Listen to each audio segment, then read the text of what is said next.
2,000 people we have helped break into medical device sales here at New to Medical Device Sales. And I just wanted to say thank you to everyone who has allowed us to be a part of your journey. And it's been absolutely amazing to see over the last 2.5 years of all the people we've been able to help not only break into medical device sales, but also be able to go and thrive in medical device sales. It's been amazing to work with individuals with no clinical experience, no sales experience, no background of any sort in sales or medical device sales. We've been able to show that you actually don't need it, that you can get the job by doing the job and being able to do it the right way. And I just want to take a moment to say thank you to every single person who's allowed us to be a part of your journey. I would not be where I am today without Jacob and his program. And I broke into medical device sales using Jacob's course. Jacob's course is just that resource. Definitely one of the best investments I've done for myself. Jacob McLaughlin is the mentor you didn't know you needed. And I can honestly say it's changed my life forever. Can't wait to help more people break into medical device sales, and can't wait for the next several thousand people we help over the upcoming years. Welcome back to New to Medical Device Sales. I am your host, Jacob McLaughlin. And my friends, today I have an absolute pleasure of a guest that you guys are going to learn so much from. He is a person who has not only been where you guys want to be at breaking in, and he started as an associate rep. He's also climbed his way of being in the industry for over 20 years, being a top 10 performer, multiple President Club winner, has literally sold the most capital equipment at a company in its history, and then has literally been a part of 2 very proud exits, going into now running his own manufacturing company that is the largest in Minnesota. It is all A to Z, does everything done for you, and they're making an absolute huge impact in the space right now. So today, I am so proud to be able to share with you Jason Scherer, who is going to be able to drop a lot of knowledge for you all. So everybody, welcome to Jason. Thanks, Jacob. Appreciate it. Thanks for having me, man. Yeah, Jason, thank you so much for just taking time, because we know how busy you are. And again, with the company that you're running, I know with the amount of employees you guys have, I know there's always things to be doing, because we're not even close to that. And I always feel like I have things to go. So Exactly. I appreciate you coming on, but just for the guest, I know I did a little intro, but I always like to have you guys kind of just share your background and being able to say, Sure, who you are, you got in the industry, your experience, and just a little bit about who you are. Absolutely. My name is Jason Scherer. I'm the CEO and owner of Vita. A little bit about my background: 20 years medical device. I spent a decade with Olympus. I was all over the country. I took on a lot of different territories that were struggling. That was kind of my go-to. I really took on that challenge and loved it and owned it. I then had the opportunity to go to a very cool group of individuals that went into struggling medical device companies, and they would turn them around and try and sell the company as fast as possible. They did a project called Super Dimension and sold it to Medtronic. I came on board for project number 2. It was called New Wave Medical, led by Dan Sullivan and Mike Blue and Bill Green. And we ended up exiting New Wave to Johnson & Johnson. At that point in time, I had this really cool thought process half and half. I had a cool thought process, but it was also really sad. I saw that all my friends and the cool team that we had built leave for the doors, and they exited, right? And you think as a rep, you're like, hey, I was just part of this really special group and we just exited and now it's gone. And okay, now you got to start over. So it was like this sad moment, but it was an epiphany moment for myself. We then got contacted by Dr. Fred Moll, inventor, founder of Intuitive Surgical. He had our team come on board for ours, and not like we had any, grandiose things of creating the sale for Auris, but we were a part of it, and it was really fun. We ended up exiting Auris to Johnson & Johnson for $5.6 billion. And at that point in time, I decided, I was like, okay, well, great. I've kind of done the exits way more than my friends. Maybe I'm lucky, maybe not. But my friends, are still in the space 20 years in, have never had an exit, and they're still going for exits, right? They're still going, everything. I think all reps dream of that, to be honest. Like that's what we all go for, right? And so I had 2, and I was like, okay, at this point in time, I want to make my own medical devices. That sounds awesome. Let's try it out and see what happens.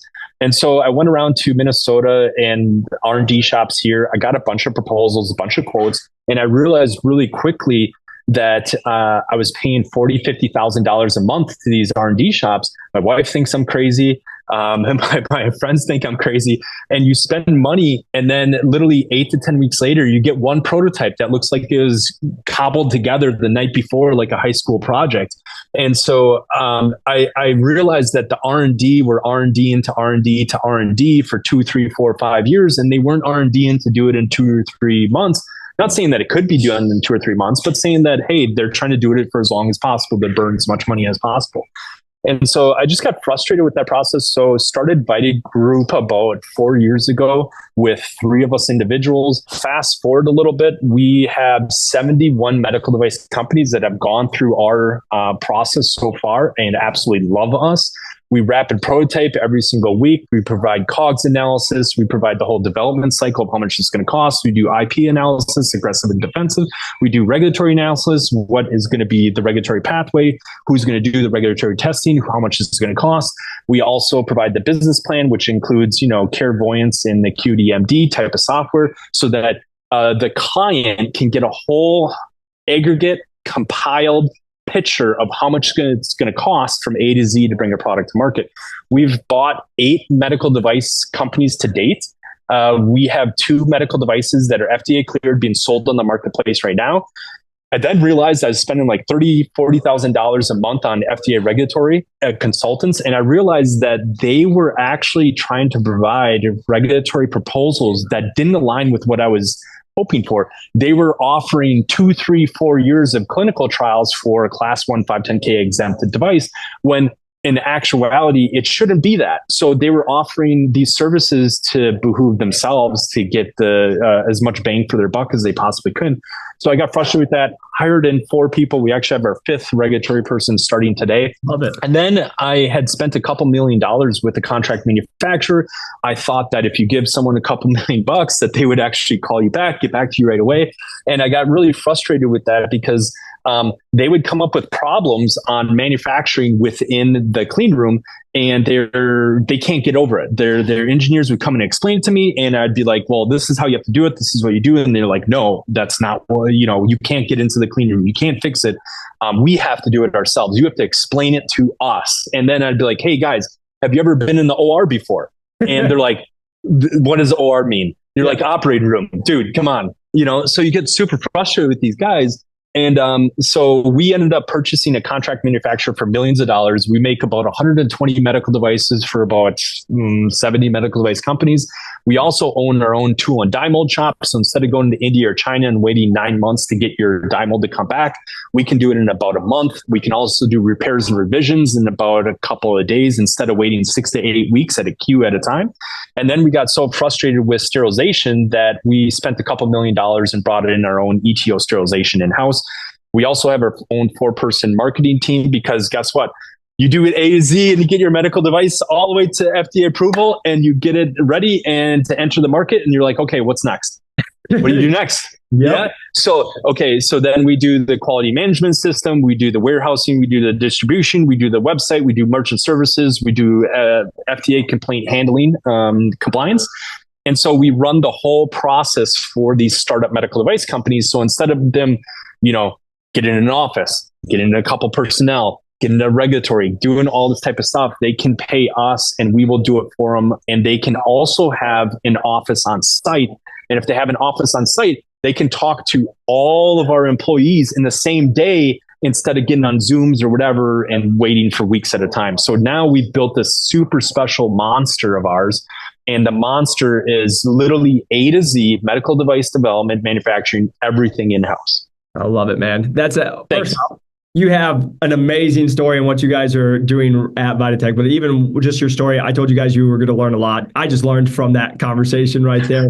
But it's awesome to see, because what I really love about what you bring here, Jason, is like, I talk to so many reps and we talk to so many people who are just even trying to break into this industry, right? They're making $50,000, $100,000, but they're like, oh, this is it, right? And then it's, you and I were just talking, is like to have somebody like yourself come in and just be like, hey guys, you don't have to just be a rep. Like that's one thing I've always preached is like, hey, I came into med device sales, but I never said, hey, I'm just going to be a rep. I always was like, where can I go? Was able to go do a regional sales manager. And then like from there, okay, I'm doing this. What else is out there? You can be entrepreneurial because you're already in sales. You're already doing all of the Right. stuff it takes. You've really embraced that. And then you've actually been a part of 2 massive exits, like you said. That's why I went to the startup, right? I was like, I want to be a part of the exit. It was just things kept changing. So it's like, as they do. And then for me with this opportunity to go. But the reason I'm saying that is this is really encouraging for just people, that are just getting into the industry or breaking into it, or people even 4, 5, 6 years in, because you have to understand, like, yeah, you went and put in your time, like we talked about, and we'll dive in a little bit of, you did 20 years in the industry as a rep, as a manager, doing it and being a top performer, literally being the number one person in sales and breaking history with the company of how much was sold. And so, like, the thing I just want to say is, like, it's fun to talk to somebody like yourself to see now that you've gone into a space and now you're like, hey, look at you. Just so you guys all know, when you're like, oh, my back orders aren't happening or something's not, it's no matter where you go, there's going to be problems. He's spending millions of dollars to find out things don't get done. And so it's just fun to talk to someone who's had that success, is continuing to go, and you're now continuing to make that impact working with all these med device companies. And like we were talking off, is like, I still get messages from people in the US, but a lot of times even outside the US, of like what you just said. They're like, we don't even know what to do, where to start. What do we do? Like, they literally will reach out to me and they're like, can I just pay you to tell us how do we even come into the market? Right. You talk about what's a CPT code? And it's like, right. So it's cool to see that you've put it all in one monster and now you're making that impact. But where I kind of wanted to start out with you, Jason, is like, again, man, you started as an associate sales rep. You were with Olympus for 10 years, pretty much. Yep. And then you also went into others, but you were also a top performer every place you went. And can you just kind of talk about, like, what was it like? What really made you drawn to med device sales to start there? And then what was that journey like, going from like that associate rep to TM to president club winner to then regional manager and all that stuff? My story is pretty unique. After college, I tried to be a ski bum. I really didn't know what I was going to be. So I kind of got a cop-out degree in business because I didn't really know what I was going to do. And I tried to be a ski bum in Colorado, and that, it doesn't work out for very long, as we all know. And then I went to a cocktail hour networking with some older gentlemen, and I show up and all these guys are rolling up in their Mercedes and BMWs and, G-Wagons. And I'm like, oh my goodness. I'm like, all right, what do you guys do? And they're like, oh, we're in medical device sales. And I'm like, yeah, whatever. I want to do that. So how can I do like literally that? They're like, yeah, it's so hard to break into. You're going to have a tough time. You got to have experience. And how do you get experience? Right. And so I was like, I don't care what it takes. I'll go anywhere. It doesn't matter. Put me in somewhere. So I ended up interviewing for about a year all across the country. I was trying to get territories in like Flint, Michigan, in like, bum nowhere, Idaho. Yep. And like, I was just trying to get anything. It didn't matter to me. I think I even applied for a position in Alabama. So you just got someone hired in Alabama. We're actually interviewing. Yeah, they're everywhere. So I was literally just trying to get in whatever. And finally, I got a call from a guy in Phoenix, in Arizona, and he's like, "Hey, I have an area, Tucson, Arizona. Do you know anything about it?" I'm like, "Nope." And he's like, "Well, it's a desert. And do you want to move down here? And I'll pay you $1,500 a month, and you can be in medical device." And I was like, you know what? I don't have anything. This is all I want to do. So 100%. So I took the job, dude. It was struggle bus and a half. Like, I remember the first day that I showed up, he had me go up to Phoenix to one of the, I think Good Sam. Yep. And I showed up in the OR, and he's like, "Hey, this doctor's doing a shoulder here, and with the Smith and Nephew rep, and hey, I'm leaving on vacation to Italy for 7-8 weeks, and like, don't screw it up, like, And so I was like, I freaked out, as any rep does. Like, this is what you've been dreaming of. This is what you've been trying to do your entire life. So I asked the rep in the room, I said, "Hey, could we please have lunch right after this? I need to know everything on how you operate, because if I'm going to do this right, like, and I'm going to prove that I can do this right, I need to sit with you." So I sat with him, just asked him a plethora of questions of everything, of how he operates, how he does it. And then I was like, "Okay, Tony, can you introduce me to 2 other people?" And he's like, "Yep. Here's a person. I reached out to them, got warm introductions, and I literally sat with them, asking them how they do their job. And I literally just kept on networking until I got a really good sense of like, all right, shoot, this is how their day-to-days go. This is how it should go.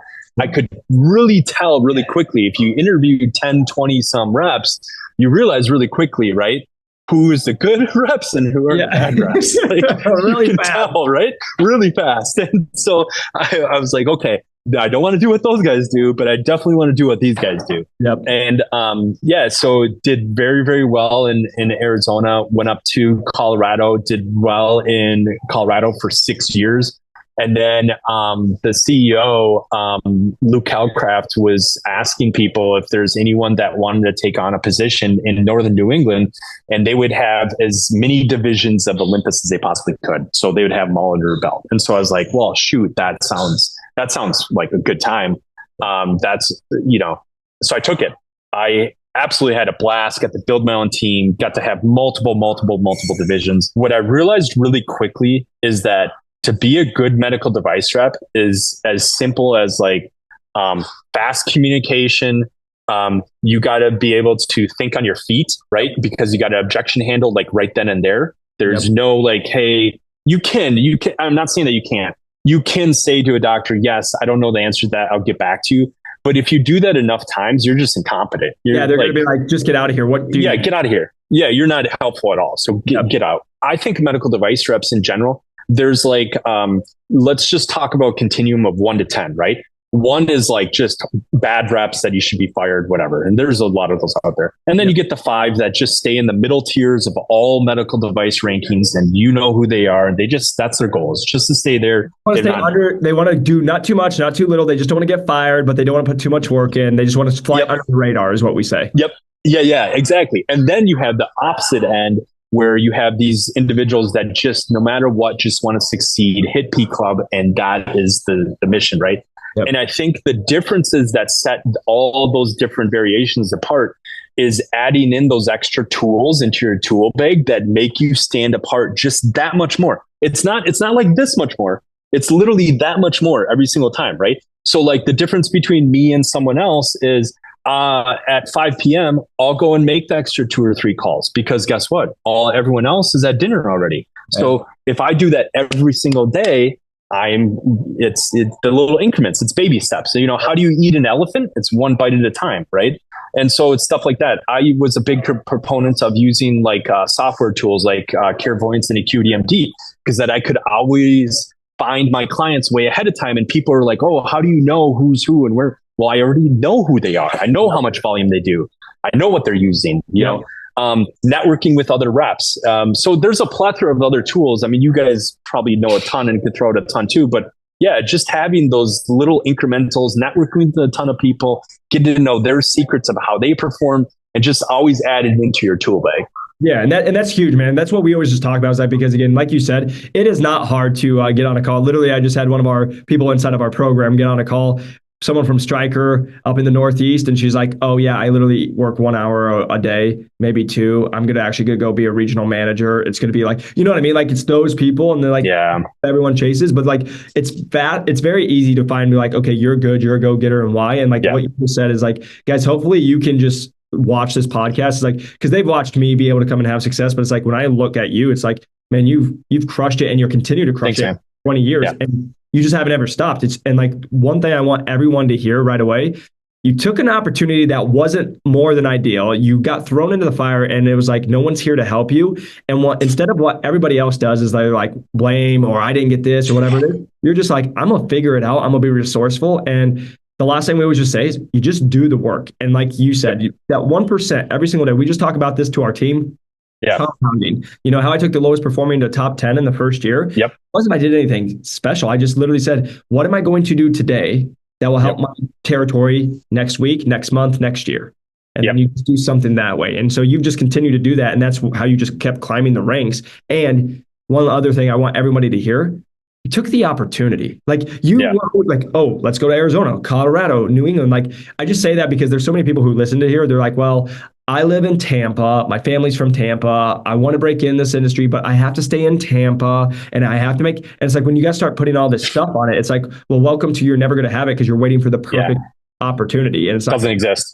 No, it doesn't exist. And to go a step further with that, yeah, I moved around a lot because I wanted the new challenges every single time. I know that it gave me a lot of breadth of knowledge and a lot of different things, which I always was trying to go. I think what you guys, I'm sure, have talked about this, but the medical device is like there's a continuum, right? So you have, let's just say there's pharma on one side, there's commodity device sales, then you get into specialty disposable medical device sales, then you get into small capital items, you get into medium-sized capital items, you get to the large-sized capital items, then you get into robotics, and then maybe there's like implants in there, maybe biologics in there. So there's this huge line continuum. And so my thought process always was, okay, I'm missing that continuum of 10, 15 different things that it is in the medical device industry. I wanted to pick off each individual one and say that I did it. And I did it really, really well. And so then when I came back and I was working with a doctor and whatever technology it was, and he was doing whatever case it was. And that was the time I could literally meet with him, is doing a case that wasn't my case. It was some other case that I had nothing to do with. But when I was in there with him, I could provide some value because I've seen it before. I've done it before. I've done thousands of cases like that. You're so knowledgeable, and you were just again, you're just a resource. That's all it was. Is, you add so much value to this. This isn't even your product, but you can talk to it. You know, sometimes more than the new rep. Yeah, because I did it for 2, 3, 4, 5 years, whatever it was. So just gaining that additional, I was a big proponent when I would work with all my counterparts. So Medtronic, how many divisions do you have? Oh my goodness, like just bonkers amount of divisions. J&J, bonkers amount of Olympus, bonkers amount. So I would spend time with my counterparts and going into their cases and being just a fly on the wall to what they're doing and just listening to how they're approaching things, and not so much of providing feedback or coaching or anything like that. It was just more internalizing for myself. Like, okay, I really like how they position themselves in this scenario. I'm going to do it differently in this scenario, but and just think about it. If you ride with 20 some people in your company in multiple different divisions, there's no one in the entire, I can tell you right now, no one in Medtronic has ridden with 20 some counterparts. Yeah, I can guarantee you that. Yeah, 1,000%. You could put the money on there, all the stuff.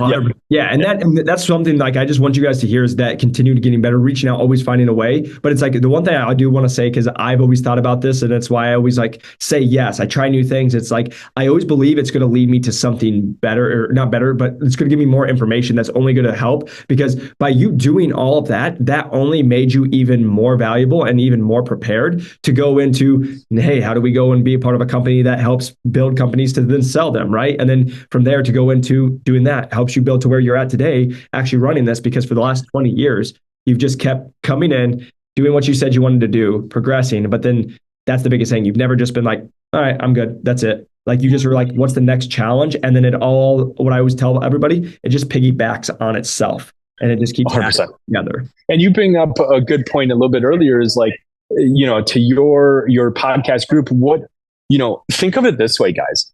What I was told this in the very beginning, and it's always stuck with me. What medical device reps do is super hard.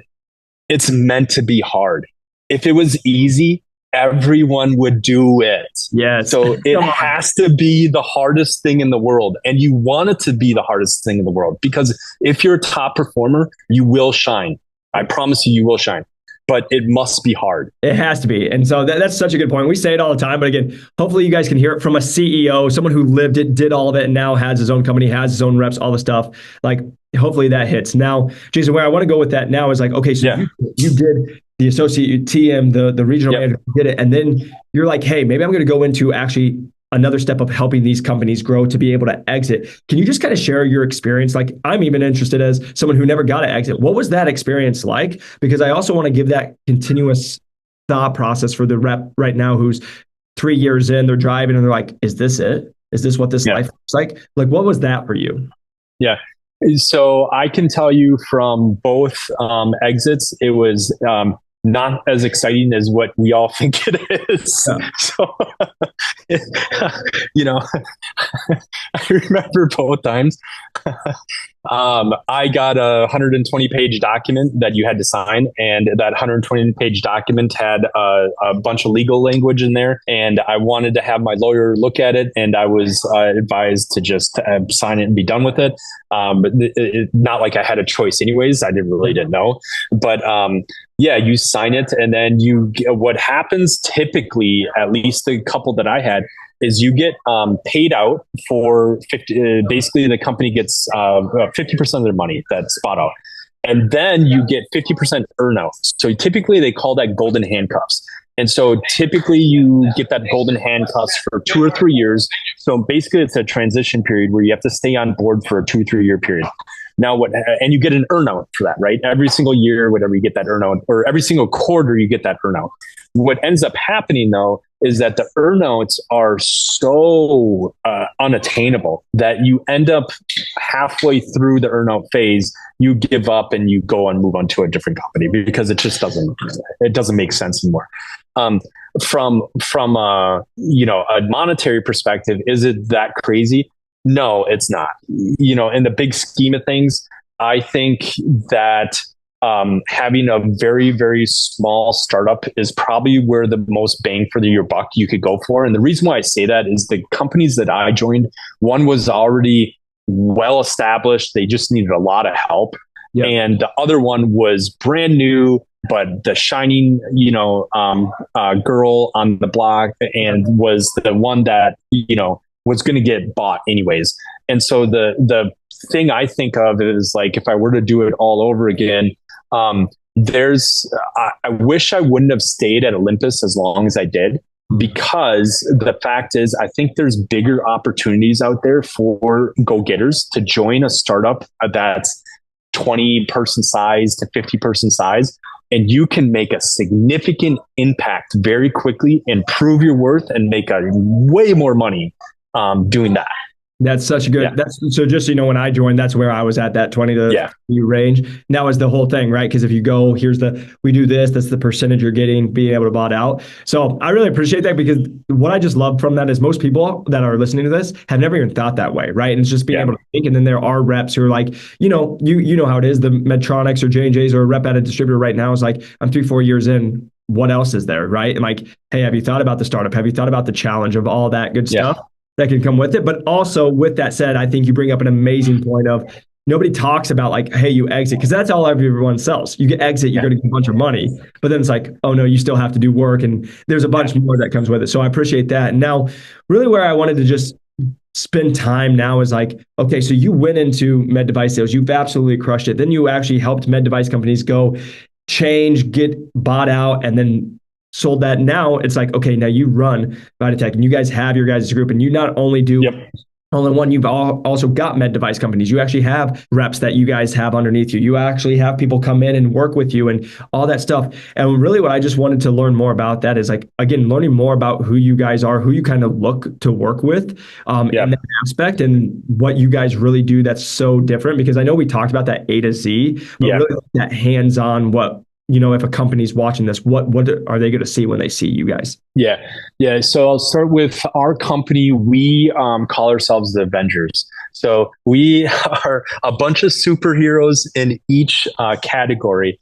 And I really look for someone that, has the walk away feeling to it. What do I mean by that is if you went to your boss right now and you said, hey, I'm going to walk away right now, would that boss try and keep you, or would they say, hey, sayonara and whatever?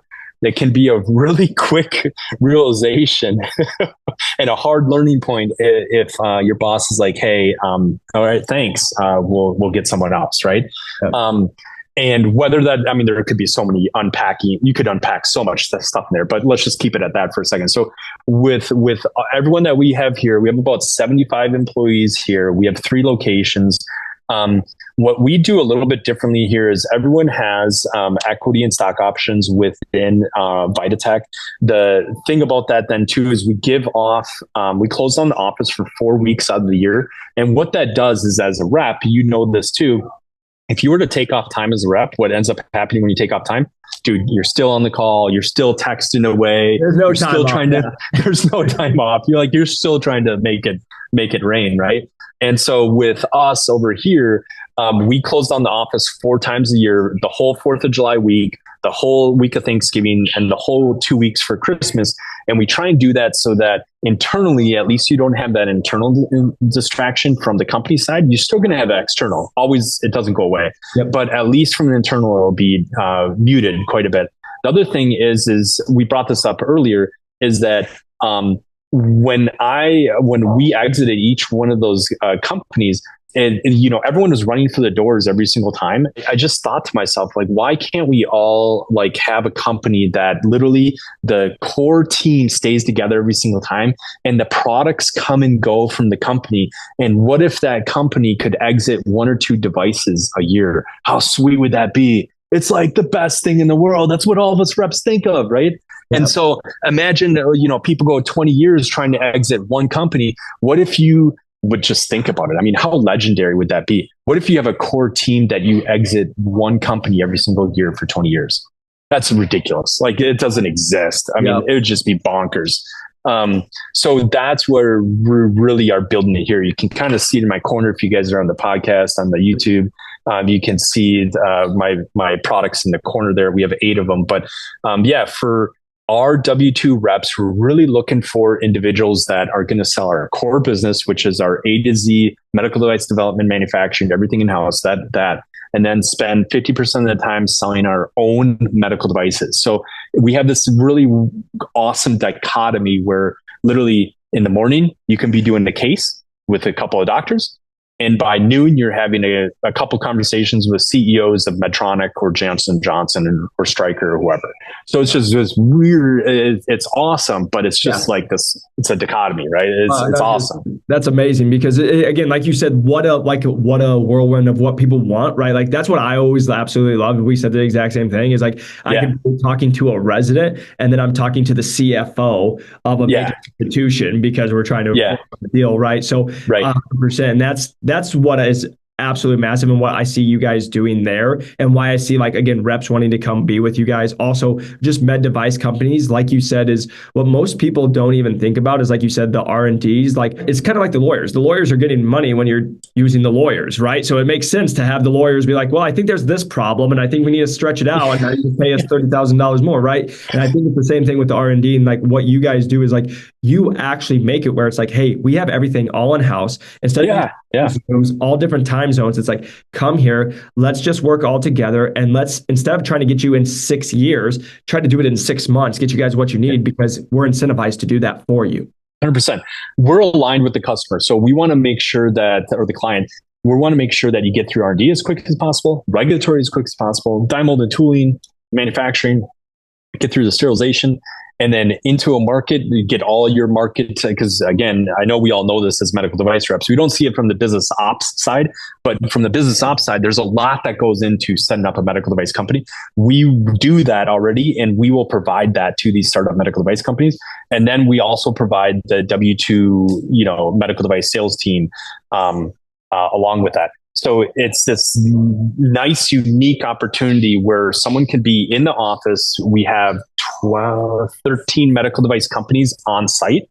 And so those medical device companies can literally have conversations with everyone I just mentioned in a single day instead of what you said, Jacob, over, 2, 3, 4 months, and having Zooms. It goes into, well, I even have like guys that I like watch and I know that they have companies, but they're like manufacturers out of Spain, right? And they're like, we're flying to Spain. And the one I watched of him is he literally delayed. They got into everything. They had to drive 5 hours. Like it took a 3-day and it was a horrible trip. But he's like, we did that because instead of having a bunch of Zooms that would have took 3 weeks to get the answers, we could sit down in 1 day and knock it all out. And that's what you guys have been able to do. And then the other cool part is the med device companies can be there. What I want people just to understand that, like, again, if you guys are new to the industry or you are in the industry, but understand it is like, you don't work with just startups. You also work with the bigger companies because what people don't understand is, like we talked about, like big companies, a lot of times they're their own worst enemies. And so sometimes they have to go outside. Like we even just say this from a recruiting standpoint, right? Like there's recruiters at Medtronic, J&J, and Stryker, and then Medtronic, J&J, and Stryker still go hire third-party recruiters to then use for, like, you know what I mean? So like they can be the big one. So I just wanted to touch on that because that's, maybe you can speak to that. Just like you don't only work with smaller companies just coming to market, like you can work with bigger companies as well. Yeah. So our typical clients, we'll touch on that. So yeah, we work with universities, which have a huge innovation lab, which they do a really good job at tinkering. That's why universities are what they are. They find out something new that is exciting, that can possibly have some application. But besides that, they have no idea on how to bring it into the market. So we work with universities, small medical device companies, because they really need help on resources. Medium-sized medical device companies, because we can be an awesome bolt-on service to them, especially when they have dollars, they're ready to move forward, they're ready for high growth. Large medical device companies, because they realize their bureaucracy is so crazy internally that they need someone externally, as you just mentioned. And then we work with startup people, inventors, either doctors or whatever. And then we also work with other R&D shops or contract manufacturing shops or other regulatory shops where they say, hey, we totally know what you're talking about. It's so fragmented in the medical device development manufacturing industry. It is 100% fragmented, and we're sick and tired of this. And we want to do what's right for the client. So Vitatech, can you take the client from here and go? And so those are typical. Do they just have to start at the napkin sketch? No, they can start all the way at the sterilization. If you have sterilization stuff, you can start at regulatory. I mean, we have clients that just use us for regulatory because they have everything else figured out, but they really need help with just regulatory.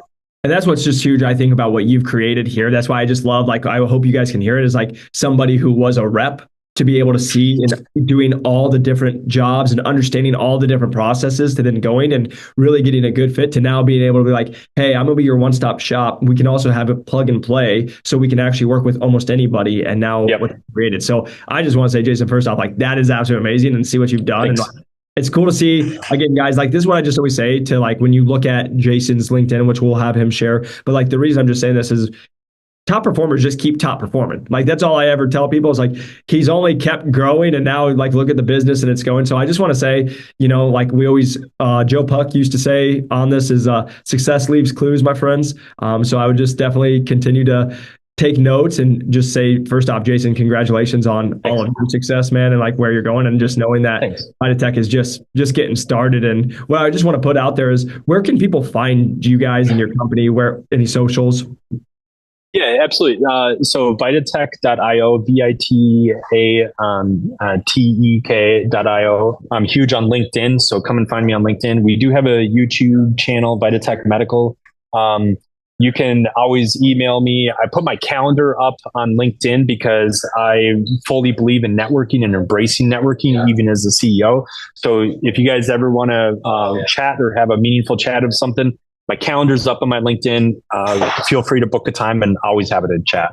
I love that, man, and I appreciate that. And just so you guys know, as we will say every single time, don't be a silly goose. Don't just reach out with really dumb questions of like, what do you do? Or can you get me a job? Because that's not showing that you're a really top performer. You're going, Jason's a very busy guy, and if he actually takes time to talk with you, please just actually do your homework and show that you guys come prepared. But like, this is the question, Jason, I always love to leave it with everybody is, people listening to this are going to reach out to you, and they always are going to ask, hey, you know, whether I have no sales experience, whether I'm not in the industry or I am in the industry, what's your advice going to be to me, Jason? Is like, if you want to be a top performing rep, you want to have success in med device sales, you literally hire these reps now, work with these companies, actually make the products. Like, what's your advice to somebody that's going to be listening? Yeah, I mean, I don't know if you want to go the philosophy route or if you want to go a different route, but I'll just stick with the philosophy route. The philosophy route is this. I mean, let's think about it. In like 200 years, who's going to remember you? Right. So if you're a 1 to a 9 rep, no one's going to remember shit about you. And that I'm sorry to say that from it hits home sometimes, but the difference is okay, if you want to make a meaningful impact with humanity and with the world and with patients and lives and patients' lives, even your family's lives, you should be a badass, and you should be a 10 out of 10, and you should constantly be crushing it, because guess what? People will remember you. That's so, guys. Oh, that gives me chills, man. Like, just so you know, I literally just listened to an Alex Hormozy, and he's like, in 3 generations, no one will even know you existed. No, And doesn't exist. Yeah. to me, I say this to people all the time. It's so freeing because it allows you to go be exactly who you're supposed to be. And like, if somebody doesn't like that, that's okay. Like, who are they? I just saw a great tweet the other day. It's like, there's people who don't like dogs, and those people are dumb, but dogs don't let that bug them. You know, I think it's something to that extent. But like, the reason I'm just saying that is like, for you, like what you were saying is like, why not go get the most out of this life, and why not go make the big impact you can, and who cares what anybody else is going to say. And then also, one thing I try to always keep telling people is like, I'll say my past because people will be like, oh, you worked at Medtronic or you did this, no different than you have had it. But it's like, the reason there's a reason in a car the rear view mirror is super small and the windshield is really big. And it's like, I don't like to pride myself. I don't want to talk about like the past. That's great. It's been there and that people will acknowledge it. But it's like, where are we going? What's the future? What's the forward? What am I working towards every single day? And I want people to hear that because you're someone who's literally lived that, and you're just continuing to crush it in everything you guys do. And I know this is just the beginning of where you guys are at when we're meeting you. And I can't wait to watch a year from now, 2 years from now, where Vitatech's at. Yeah, dude, it's going to be fun. Thanks, man. I appreciate it. Yeah, it's what I tell everyone all the time is they don't see the scars. We have a lot of scars. We've gone through a lot of growing up. It's pretty brutal, man. It must be hard. It must be hard. I love that. I talked to a lot of CEOs, and one of the things that I always just talk to them about is like, all CEOs and all companies that are actually still going is the ones who just literally just didn't give up, even though they got punched in the face literally every day. And I read a book. I was reading a book, but one of the quotes inside of it was, when you become a CEO, say goodbye to having 2 good days in a row. And it made me laugh. I was like, okay, so this is normal. This is what it feels like, right? So, but again, it's always perspective. But Jason, I just want to say thank you so much for taking time. Yeah, thanks, man. I know you're extremely busy, and it's always just so. I'm always so grateful to get to meet people like yourself who have been so successful, but also continue to give back, show people that, hey, you can be a good person, a great rep, and still make a difference in this world. Instead of all these people are going to get on calls with reps that are mediocre, not even making 100, 200K, and then they're going to tell you suck, right? It's just, hopefully this is just some encouragement to everybody listening that it's possible, and maybe one day you guys have your own company in med device sales as well. Well, Jason, I just want to say thank you, and to everybody listening, if you can press that like and subscribe button, a 5-star review helps us grow this channel. If you guys are interested in breaking into medical device sales, our average person now is breaking in 8.5 weeks at 105.502. So 105K is our average person breaking in now. It's super cool for me to say. Again, if you guys don't want to guess, if you don't want to be wondering what to do or what to say in your networking, we just come and make it easier for you. So if you guys are interested in that, you can click the link below. I just want you guys to know, don't need $1 from you, don't want $1 from you. Always just want to continue to provide value. And that's why we do these free podcasts for you all. And I just want you guys to know, I want you to keep winning. So if you guys have any questions, reach out to us, Jacob McLaughlin, new to medical device sales at LinkedIn. If you guys haven't, go follow Jason on LinkedIn. Go follow Vitatech, and we will see you guys on the next one. Peace.